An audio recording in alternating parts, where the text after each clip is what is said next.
ó mean many things because tí ìlú wa bá dání àwa kan ní dìde pé à ń jà fún self determination so ti self determination ó mean a lot you understand because kò sóná kò sómi kò sí insecurity kò sí nǹkan kan tó ta lè sọ pé nǹkan ta lè sọ pé ó wà nílùú àtàfi fi yàngàn nílé tá a bá nínà 2 hours àmọ́ dúpẹ́ fọlọ́ 2 hours Nàìjíríà dẹ̀ ń ta nípa another country táwọn nínà for long tí wọ́n tó ń dúpẹ́ pé àwọn lónà for 10 years kí náà àwọn ìṣẹ́jú Nàìjíríà lọ́dẹ̀ ń ta nípa. Bàbá olóyè kí ló ń pè ní orílẹ̀-èdè ọ̀pọ̀lọpọ̀ ní kò yá wọn. Ohun tó ń pè ní orílẹ̀-èdè ni pé láti dé kí àwọn ọmọ nílùú wọn mọ ẹ̀tọ́ wọn kí wọ́n mọ̀ ní ìyà ò ní jẹ wọ́n iná máa wà gbogbo security gbogbo nǹkan máa wà létòlétò bí lè ṣe wà yìí ṣe transand ìyẹn láti mọ̀ pé àwa náà wà lórílẹ̀-èdè tiwa ìlú tó ní wàrà tó lóyún tó ní àlàáfíà tó ní fọkànbalẹ̀. ìyá dẹ̀ máa sọ èdè rẹ̀.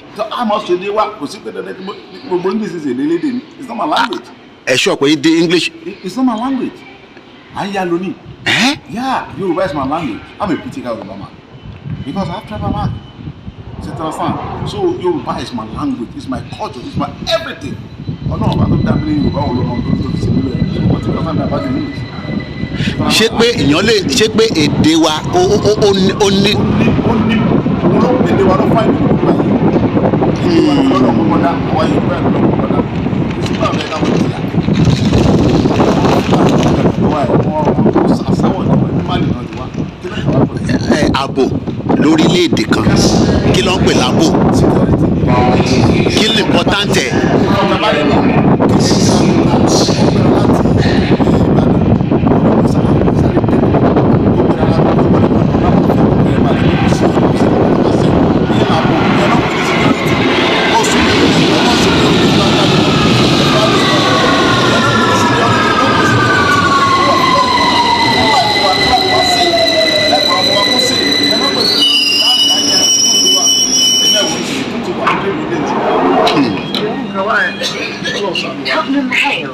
so gbogbo security ó ní ṣe pẹ̀lú gbogbo network àwọn èèyàn tó ń gbé níbẹ̀ ṣé àwọn tó ń gbé wa tó ń bá wa gbé ṣáàmù wọn ni irú àwọn èèyàn wo ni wọ́n. àwọn èèyàn ẹ̀ka àwọn ẹni bí tó ń bá wa gbé ẹ̀sán àwọn náà ní ọ̀dẹ̀ darí wa ṣàfikọ́ lọ́sàn-án wa.